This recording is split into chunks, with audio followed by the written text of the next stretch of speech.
guaranteed. Viewer discretion is advised.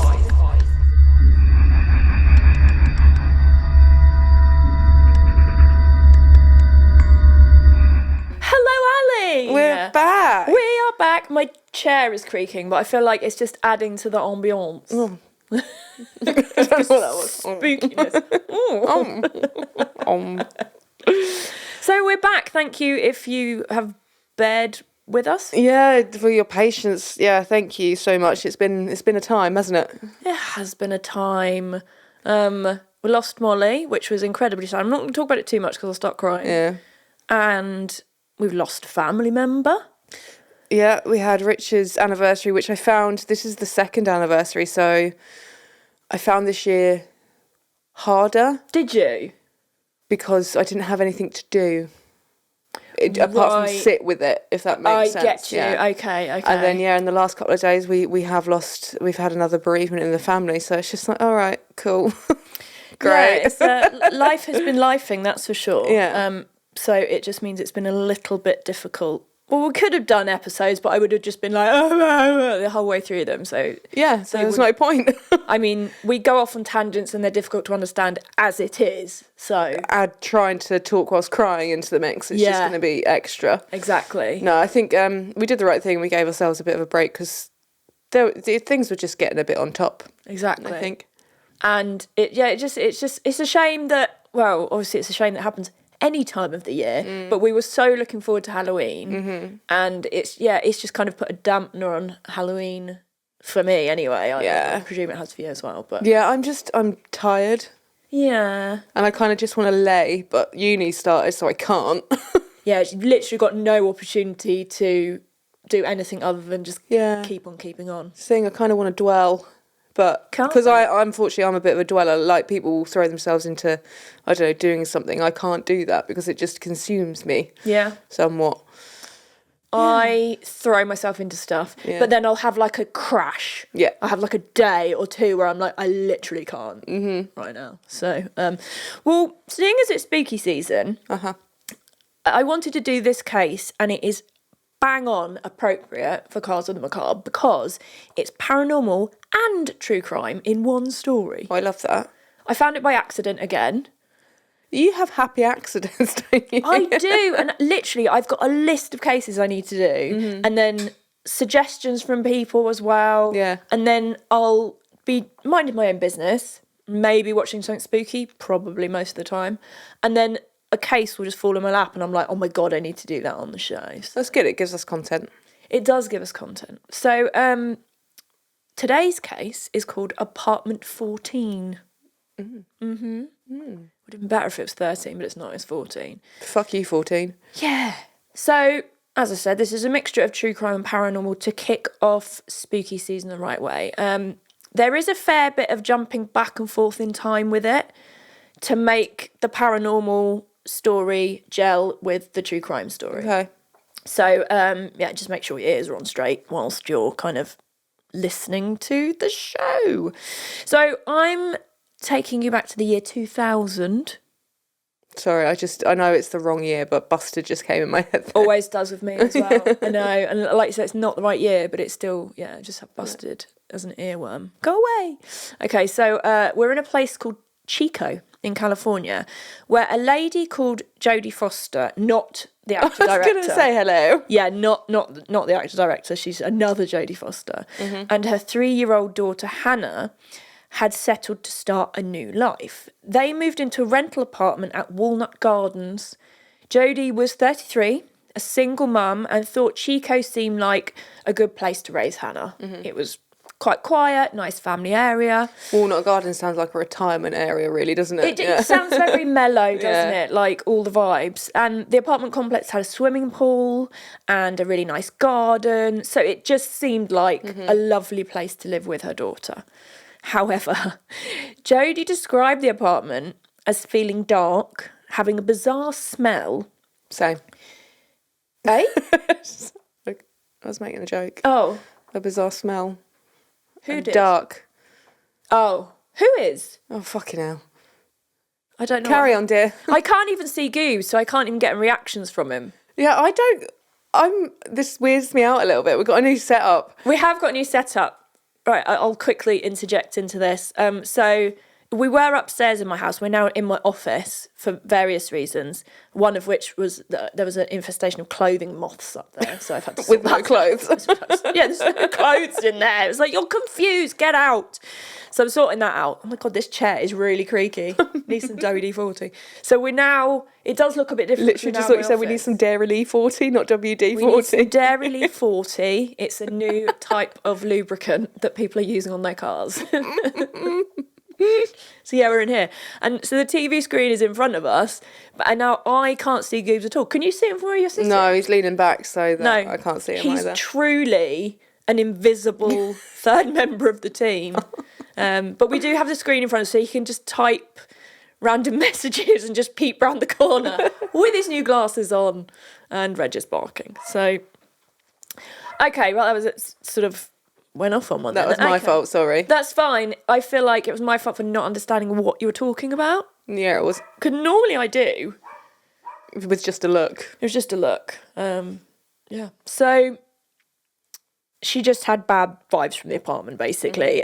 But she was determined to start a new life with her daughter, and so she dismissed her gut feelings, which you should never do. No, always trust your gut. And this is when the spooky shit hit the fan. Love it. So it began with poltergeist activity. For example, Hannah had a pair of pink shoes that would be just randomly moved around the apartment. They would appear in the middle of the bed rather than at the front door where you know they would normally keep their shoes. How old is Hannah, sorry? Hannah's 3. So she could be being a little shit. She could be, but they... So this, I saw this... I'll tell you where I saw this later, but yeah, she was interviewed and she was like, no, I'm not moving my shoes in the middle of the bed. And rather than the front door, as I said, and kitchen objects would move to strange positions, and neither Hannah nor Jodie had moved these things. Then Jodie started having vivid dreams about a girl walking down a street in Chico. A couple in a car asked the girl if she wanted a lift and proceed to abduct her by putting what Jodie described as a cloth over her mouth. Oh, chloroform. We shall see. Around this time, Hannah started talking to an imaginary friend in apartment 14, describing her as a girl with striking eyes and a white shirt, and she called this girl My Liz. Hannah didn't recall her being scary, though. She just thought there was a girl in her house. You know, just like a random girl walking around. Oh, you're right. Mm-hmm. Okay. Sup? What's up? So on one occasion, Jodie and Hannah went out to eat, and then when they got back home, they found the phone receiver had removed from its base unit, which was mounted on the wall, and left in the middle of the back bedroom. For those who don't know, we used to have telephones... Landlines. Yeah, landlines. And they would either be on a table or a wall.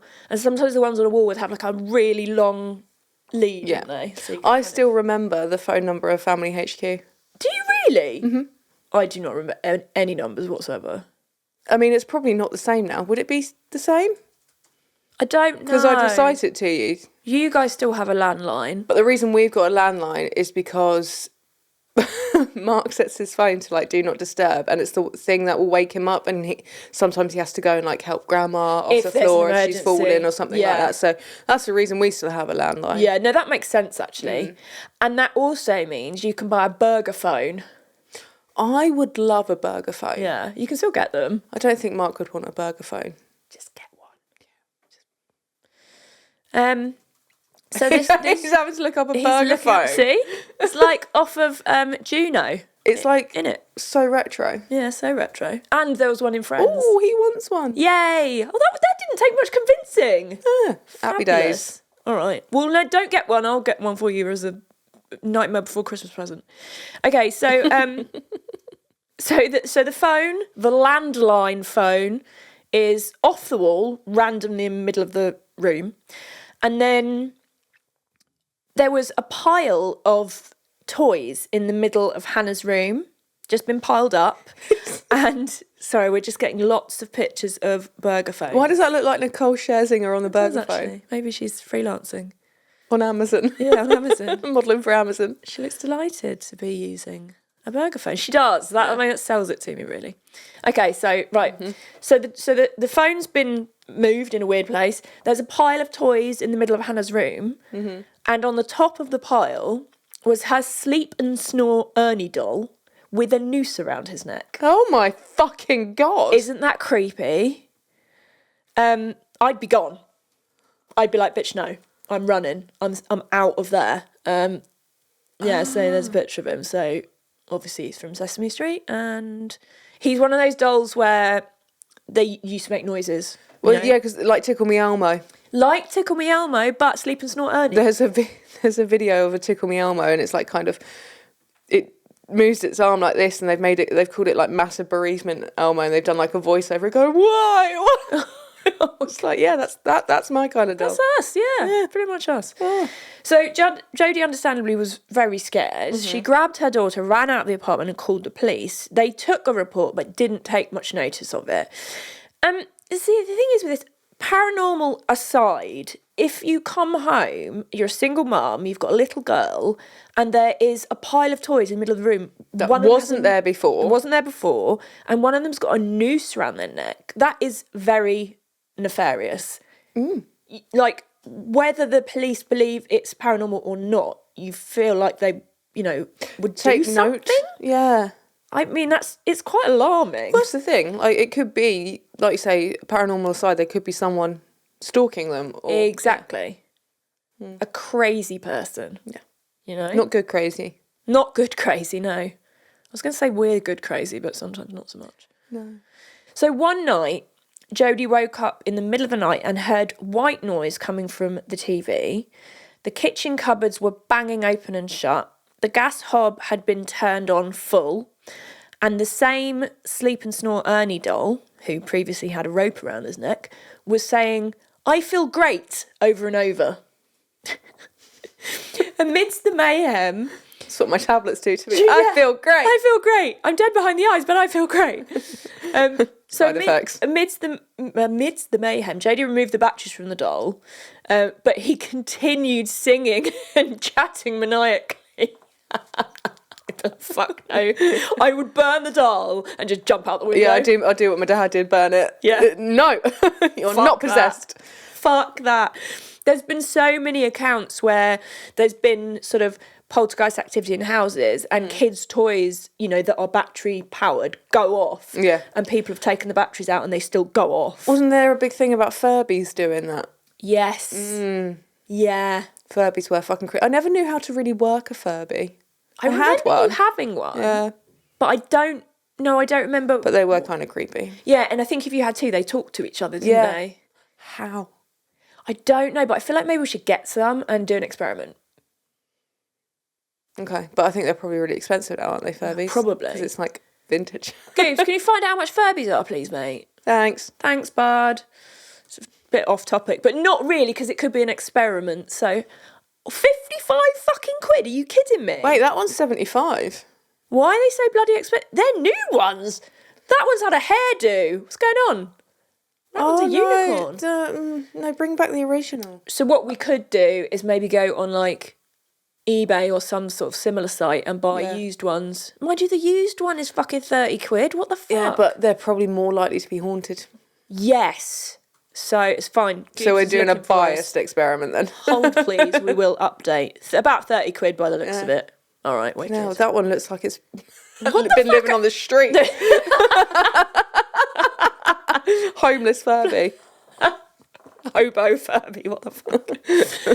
Anyway, we'll keep you updated on that experiment. So while this is all happening, the lights are also turning on and off, on and off, on and off. So it's just basically spooky bedlam happening in this apartment at the moment.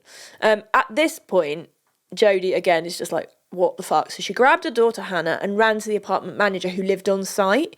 And they all went back to apartment 14 because she obviously wanted to show her what was going on.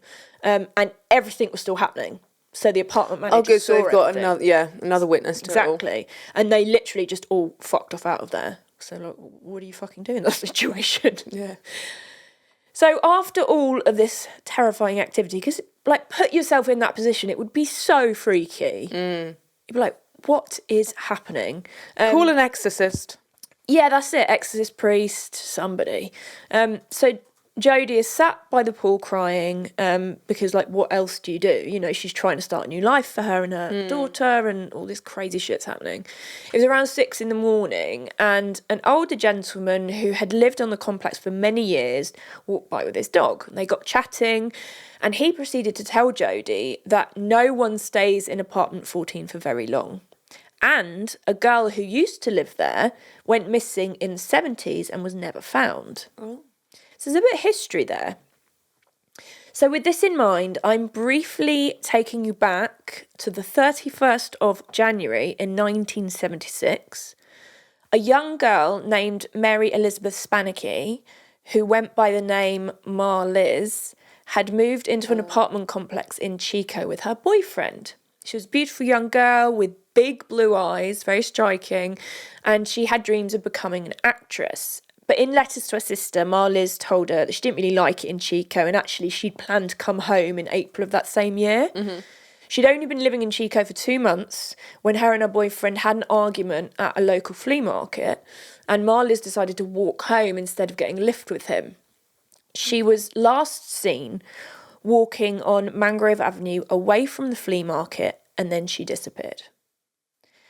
So by 1977, the missing persons case of Mary Elizabeth Spanicky had gone cold, and 24 years later, single mum Jodie and her daughter Hannah are living in Ma Liz's former apartment. So back to Jodie and Hannah in creepy apartment 14.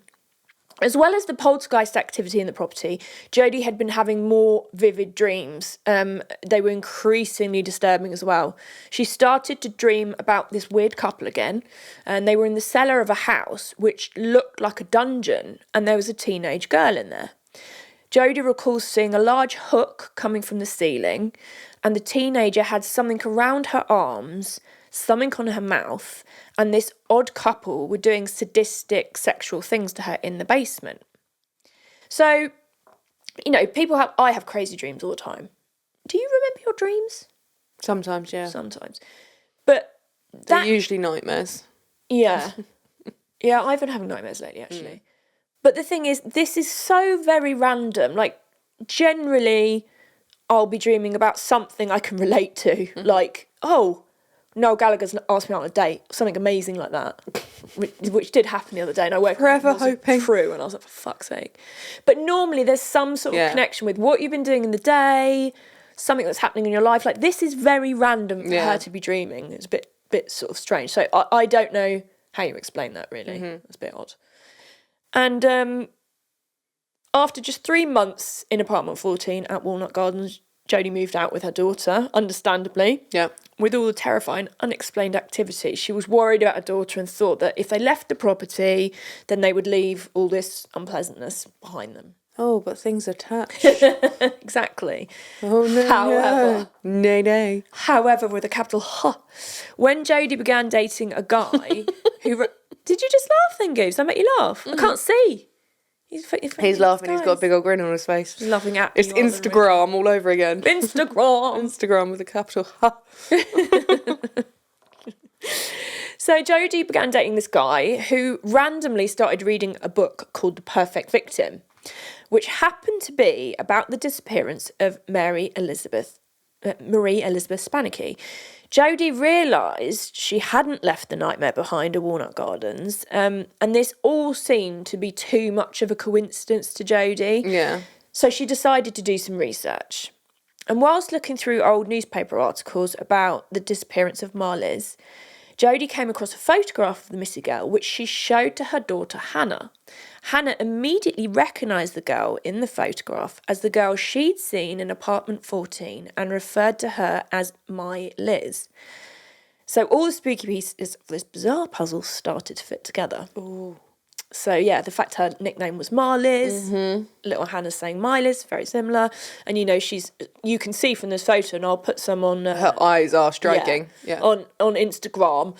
She has got really dazzling eyes, like she's beautiful. So after all this, Jodie felt that she had to look further into the case and thought, through her research, she found out that the disappearance of Marlies had been linked to a couple who had lived in a place called Red Bluff, 47 miles north of Chico. So keep this in mind as we jump back in time again, this time to the 7th of November in 1984, which was 8 years after the disappearance of Marlies. Mm-hmm. The chief of police at Red Bluff Police Department, Al Shamblin, was ordered to follow up a call from a nearby church. When he got to the church, the pastor was sat with a very emotional woman named Janice Hooker. Janice Hooker told both the pastor and the police chief that back in 1976, her husband, Cameron, had kidnapped and killed a girl in Chico, California. Apparently riddled with guilt and fear of her husband, Janice wanted to confess. And after some sort of back and forth, which I don't know how I feel about this, Janice was granted immunity in exchange for her cooperation in the case. And she was interviewed in detail. So was she involved with the... I think she was, in my opinion, because I don't, I'll go into a little bit more about her and the husband in a second, but she was with him for a long time. Yeah. She knew what was going on. And wasn't the dreams including her couple? Exactly. Yeah. Huh? So I will say more details, but in my opinion, she was involved. Well, even if she wasn't, she's kept that secret for that long. Yeah. And she's perverting the course of justice. Yeah. So. But she was involved. Yeah. Oh, but obviously. It must be difficult for the police because obviously they want to know what's happened so they get information so they can get justice for the other people. Sometimes they have to, yeah. Oh, God, what a tough one. So Janice specifically named Marlies Spanicki as the girl the couple had kidnapped from Chico on the 31st of January of 1976. They'd seen her walking on Mangrove Avenue. Janice knew Cameron's intention, but Marlies presumed she'd be safe because she was getting lift from a couple in a car. Yeah. And so she got in. They see a woman, and see, that's a big trick as well. Like, I don't know, sort of, you've got the male counterpart that has some sort of hold over the woman. Don't get me wrong, she's probably just as into it as he is. Mm-hmm. But they add a woman, or say if they've got a kid in there, instantly the person's defences are down a little bit more because they think, oh, a woman's not going to do that, and they've got a kid. Exactly. Yeah. Yeah, it makes it more creepy because you just think, well, you're literally not. It goes against what we're supposed to be. Yeah, absolutely. Yeah, really, really does. It goes against the whole the nurturing side of a female. Yeah. Rather than, wanting to hurt. Yeah, it's cause pain. Exactly. After Cameron asked Marlies various questions, he established that she had no family connections in the area or ties to the community. It was literally just her boyfriend, which is exactly what Cameron was looking for in a victim. According to Janice, Marlies did try to get out of the vehicle at some point, but Cameron held a knife to her throat and placed a head box on her and handcuffed her. I've heard of this. It was the head box that just reminded me. Yeah, the head box was reportedly constructed of wood and styrofoam with hinges, so the victim's head would be completely encased, and then the styrofoam would muffle any screams. That is just, the whole thing's horrible, but that in of itself is terrifying. So he was, I believe he was like a carpenter, handyman type. He constructed this especially for this purpose, and it's just like, just gives me the freaking heebies. I think I've heard a podcast about this. Probably. I think that's where I've got it from. Yeah, I hadn't, I think like you, maybe because I recognise something about the head box situation, but then I hadn't pieced it together as a case, and I was watching TV and came across this. Yeah, I was just like, oh my God. Obviously paranormal got me hooked, and then I was like, shit, it's true crime as well. So I'm sure people have heard this. It is a completely bonkers one. Yeah. So the couple drove back to Red Bluff where they lived and pulled into the garage where Cameron removed the head box from Marlies and put an ether soaked cloth over her mouth, which relates back to the first dream that Jodie had when she moved into apartment 14. And this made Marlies semi-unconscious. And the couple then carried an incapacitated Marlies into their basement. So Cameron Hooker was reported to be fascinated by the torture and dominance of people, but he didn't like to hear their screams. He had read that if he were to cut the victim's vocal cords, they would no longer be able to yell or scream, and he wanted a silent sex slave. That's what he wanted from his victim. Janice said that Cameron took Marlies into their bathroom where he threatened to cut her throat if she didn't help him cut Marlies' vocal cords. So she agreed. But Cameron didn't know what he was doing, and Marlies started to bleed heavily from her throat. Yeah, fucking wanker. So he then took her back down to the basement. Janice said when she went back downstairs, she saw what was described as a noose around Marlies' neck. Cameron had placed a pillowcase over her head and hung her naked by her neck from a hook in the ceiling. Another detail Jodie had dreamed about. So after murdering poor Marlies, they carried the body to their car and drove to a place called Lassen Park, where they drove down a dirt road into the countryside. Janice said Cameron dug a shallow grave where he buried the body of Mary Elizabeth Stanicky. He then proceeded to burn all the clothes and belongings she had on her when she was kidnapped. During initial interviews with Janice Hooker, she talked about the kidnapping of another victim named Colleen Stan, who later became known as the girl in the box. You may have heard of that. She reported that Colleen had been hitchhiking through town to surprise a friend when she was picked up by Janice and Cameron in their blue van along with their 2 daughters. So at this point, there's kids and a couple who you are not going to suspect of being fucked up lunatics. Janice told the police that Cameron had imprisoned Colleen for 7 years. He committed unspeakable crimes against her, including sexual assault, torture and rape. Colleen was held captive in a wooden box in their basement. And then they did actually move house. They moved into a trailer. So he then constructed a wooden box that was basically the size of a coffin that hid under their waterbed. And she was kept in that for sort of upwards of 20 hours a day. And she was only let out to be tortured and abused.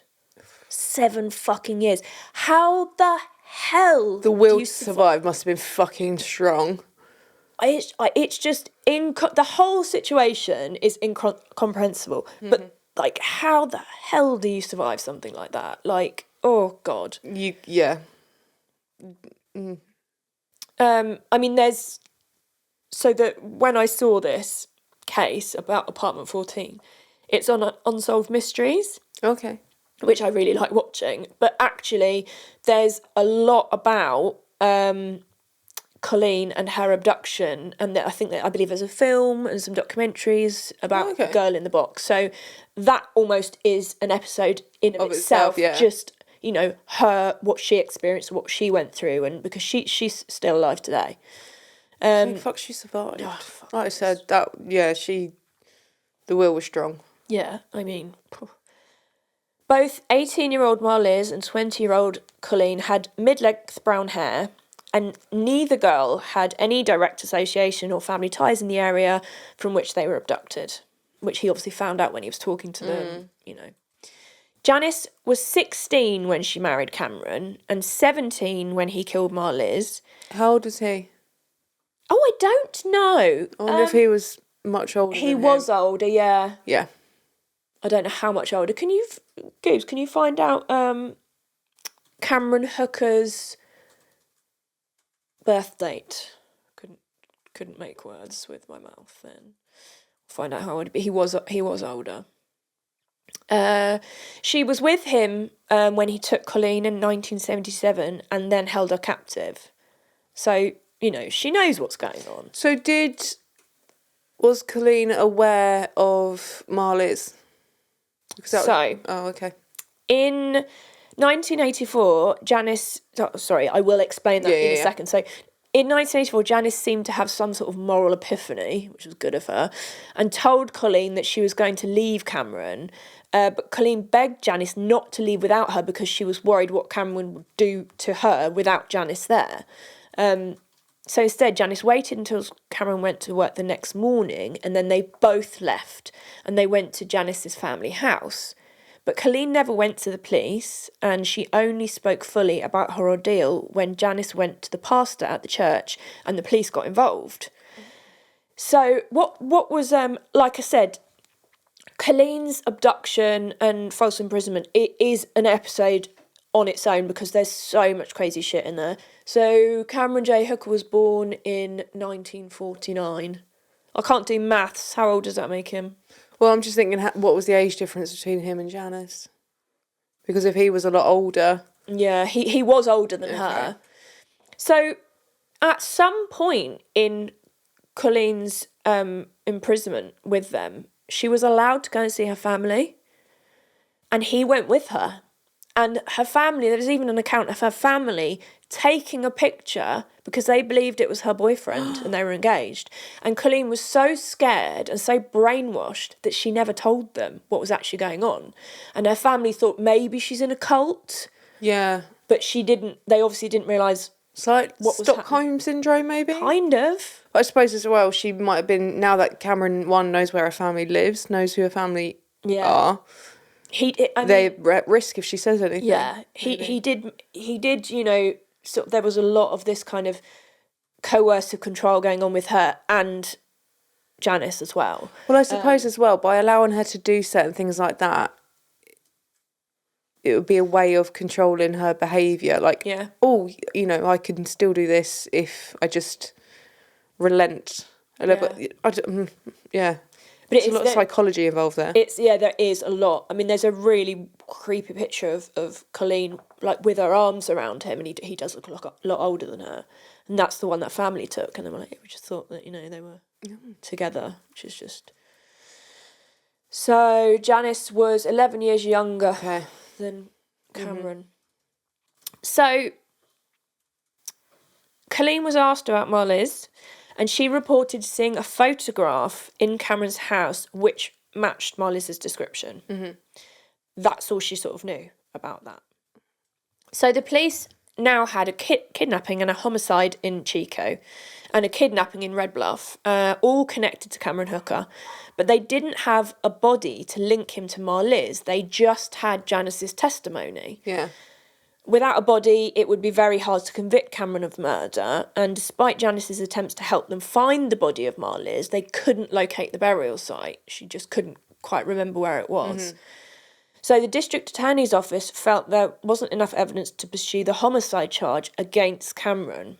Also, because he's a degenerate piece of shit, Cameron continued to deny any involvement in the disappearance or murder of Mary Elizabeth. Which is just like, just fess up, you dickhead. Like, you're going to go to prison. I just want to punch him in the face. Again, that's another form of control. Oh, completely. Yeah, it speaks a lot to the type of person he was. In 1985, Cameron Hooker went to trial and was convicted of the rape, kidnapping, sodomy and false imprisonment of Colleen Stan. The judge recognised that Cameron was a proper fucking wrong'un and gave him as much time as he could, sentencing him to an intermediate term of 6 to 35 years and a determinate term of 69 years in prison. So basically what they did was all the charges, they like stuck them together consecutively. Okay. So that it added up to a bigger prison time, because he was like, this guy cannot be out on the streets. He's a fucking lunatic in a bad way. So the Colleen Stan case was resolved and Cameron was behind bars where he belonged, but the case of Mary Elizabeth Stanicky remained open and unsolved. So fast forward now to 2001. Jodie is away from apartment 14. She's been out of there for about a year, but the dreams start again. So the strange couple appeared in her dreams again, and she would repeatedly see the numbers 35.76 and then A17. and she thought it might be a location and this could be important information. She just had this like feeling. She was like, you know, this is random. I need to tell someone about this. It could be helpful. It could be useful. So Jodie eventually calls the Red Bluff Police Department and spoke to Kevin Hale, the chief investigator, Tahama County District Attorney. She told him she used to live in Marliz's former apartment and she wanted to give him information about a possible location that might be connected to the disappearance of Marliz. As it happens, at the time she called, Kevin was part of a team who had just reopened the case of Marie Elizabeth Stanicky. So he was quite freaked out when she called. He was like, sorry, what now? What's happening? So, I mean, luckily he was open-minded because, you know, many people would have just gone, crazy lady, you're a kook. No, I'm not going to listen to you. But he did listen to her. And actually, Jodie met with Detective Hale and he asked her about everything she'd experienced. He was obviously sceptical, but good on him for following it up. And he did have an open mind.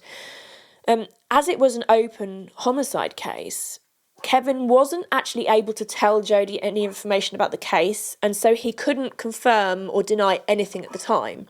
So she was giving him information. He had just literally had to sort of sit there and go, blank face. Okay, just literally write it all down. Yeah. But he, you know, she didn't get a reaction, so she doesn't know if she's helping or not. But Jodie was sure that the A17 and the numbers 3576 was something to do with a location, perhaps where the body of Marliz could be buried.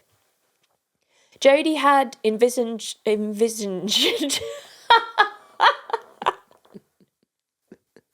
I can't talk. Envisioned that 35.76 was the distance from the house to her gravesite in a northeasterly direction along the A17. So it's very specific. Yeah. Very specific. I mean, I am not so good with the numbers, so I would get them wrong and not remember them. That's what I would remember. Yeah. I would probably remember like the northeasterly direction because I used to be a pirate, but it's probably all you'd get out of me. So that happened. She's given all the information she's got. Then in 2010, the detective... Wait, so 9 years? Yeah, so this has been open for a very long time, you know. And they didn't pursue that immediately? There was a big gap in the information. So, yes, but then they also went back, re-interviewed Janice Hooker. So they kind of had to go through all the information that was there, then go back over it and see, you know, where there were holes and things like that. So... I don't know. And that took 9 years? I have no idea. I don't work for them. We'll find out. Ring them. You. I don't. I'm scared of talking on the phone. I don't like it. You call them. To be fair, Mark has to ring the Chinese. Yeah. So in 2010, the detectives spoke to Janice Hooker about the case again. She still had an immunity agreement in place, and she did give them more specific information about the area where they believed the body of Marliz was buried this time. Conveniently. Detectives entered the new location information into a mapping software, and the coordinates. Fuck my life. Were nearly exactly the same as what Jodie had told Detective Kevin Hale. They came out at 35.77. Oh. As it stands, this is make you so mad. As it stands, the case of Marie Elizabeth Stanicky is still open. How?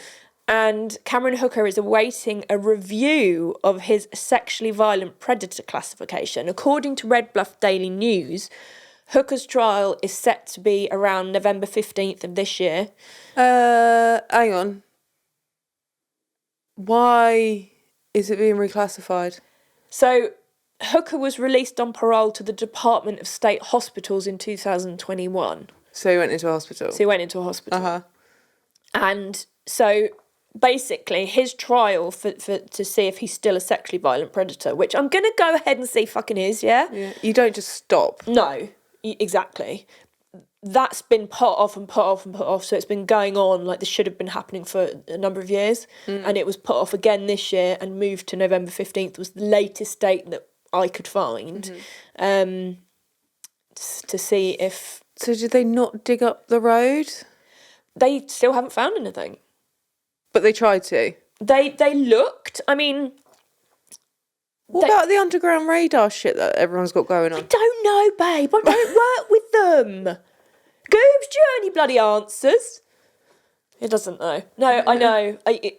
I mean, yeah, I don't know. I don't know how that stuff works, but I would imagine they're doing as much as they can.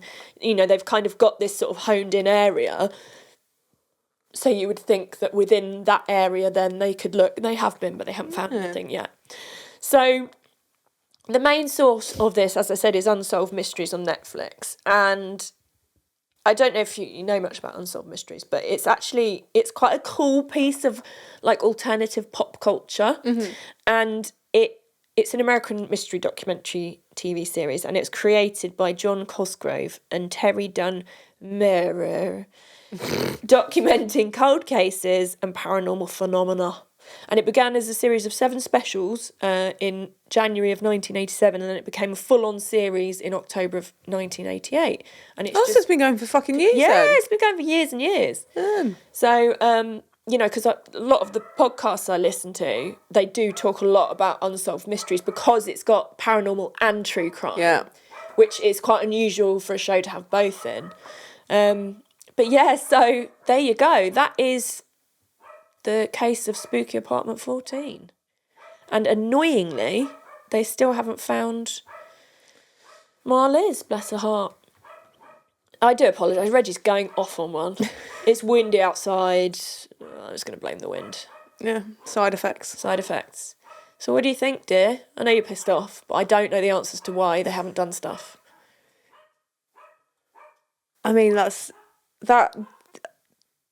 proof of something beyond, isn't there? For something like that to penetrate someone's dreams and to cause all that kind of chaos and stuff. That to me is like it provides evidence. And the fact that there's so many little links back to, you know, things she'd seen, and so they talked to both Jodie and Hannah, because Hannah's older now, and they interview both of them on Unsolved Mysteries. Definitely, what does that mean? Jodie was on it? Was in on it. Oh, was in on it. I'm not being funny, but that's quite a fucking elaborate plan if she was. Yeah. No, I don't doubt it for a second, but it's just, I don't know, why is it not being about Reggie dealt with more? I don't know. I can't tell you the answer to that question. But at the end because obviously the nature of the programme, Unsolved Mysteries, like at the end... It's still unsolved. Still unsolved. If you've got any information, ring this number, and it's just they don't need any more fucking information, surely. Well, I mean, they've got quite a lot, but yeah, so that's that one. And I just thought I mean, it's very disturbing, very scary, very spooky. I just thought it was all the things for Halloween. Yeah, love it. So... Yeah, no, good job, bud. So, yeah, I'm quite... Well, as much as you can enjoy true crime. But, yeah, very interesting. Yeah. So, have you got a get in the bin for today? The last few weeks? Yeah, life. The life right now, the last few weeks, yeah, they can get in the bin. I'm sure you concur. Yeah. My specific one is social anxiety, because my social anxiety is getting really bad. Goobs, have you got to get in the bin, mate? Oh, the common cold right in front of me. Yeah, whenever he's run down, he just gets it. He gets, like, smacked in the face with it. Shit the bed. It takes him by the balls, twists them, and rips them fucking off. Honestly, it's like he's been hit by a fucking dump truck. Not in a sexy way, apparently. Have you got to get in your pocket? No. You've got to. Well, but I don't. Did you have a nice cup of coffee today or something? Anything? I mean, always coffee. Okay, coffee can get in our pocket. My friends, for understanding my social anxiety, can get in my pocket. And Goobs... Oh, there's a new coffee shop in the village that you guys live in. Yeah. So that's nice, is it? It is, yeah. It sounded like something negative was coming then. No, it's brand new. And it's so busy that they're already looking for, like... another member of staff, just because he's never done barista work before or anything like that, so it's like, you know, it's starting right from scratch. But yeah, no, it is nice coffee. Huh? Good on them. Yeah. That's very cool. Doing very well. Have you got a random fact today? Fucking Nora. Do you want me to... Oh, no, yeah, go on. All right, then, go on then. I was once told the perfect cup of tea was 22 stirs. And I employ that method. So many people do once I tell them. Yeah. Mark's sister. Mark says it's ruined his life. Yeah. Because when he used to make coffee, like tea in the office, there'd be about, 8 people who would have one. And every cup of tea, he's like, 1, 2, the OCD 3, of it all. 4. It becomes like that, yeah. So many people I've told now can only do 22 stirs. If you want it stronger, it's 30. I thought it was 23 for some reason. I've been doing 23. No, odd numbers, mate. No, I can't do that. Oh, shit, yeah, I forgot about that. Yeah. I quite like an odd number. My random fact is, although I mostly wear black, my favourite colour is aqua. So like this, the colour of these beautiful pumpkins here.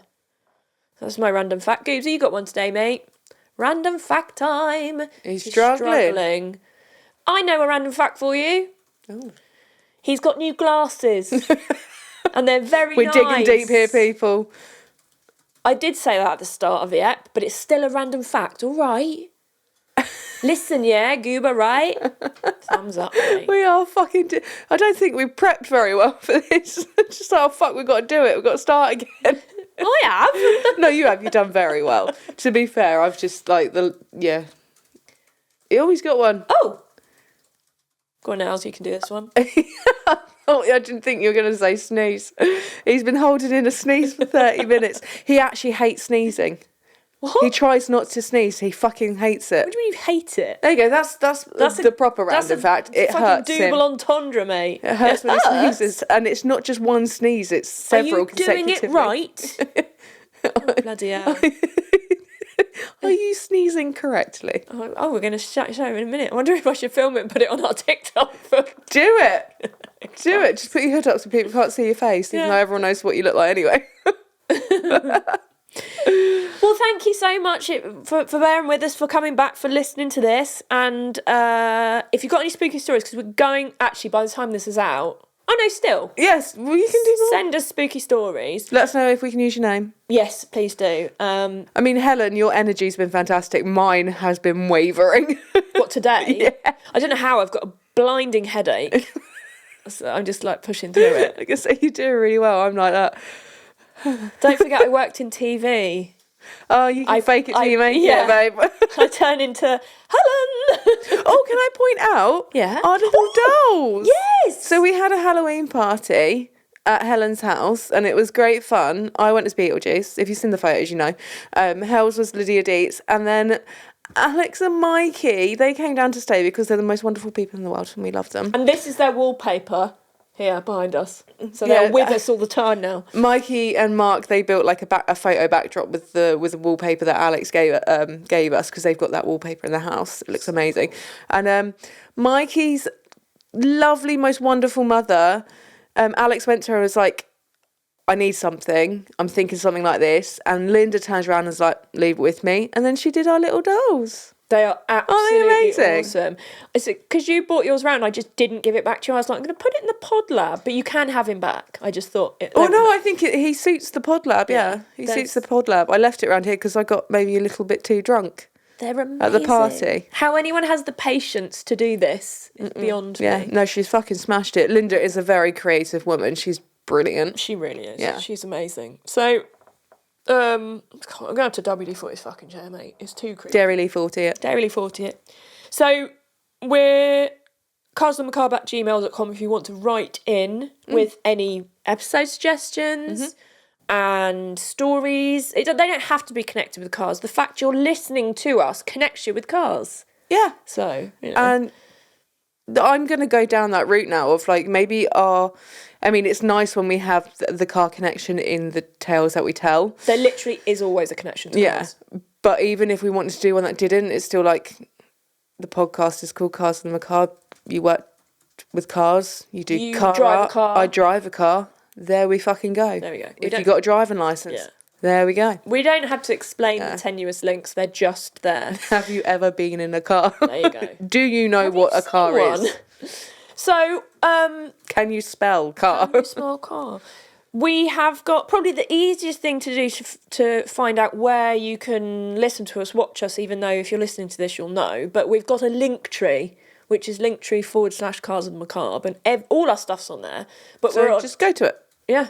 But feel free to give us some comments on Instagram, put some pictures up, all the good stuff. Instagram.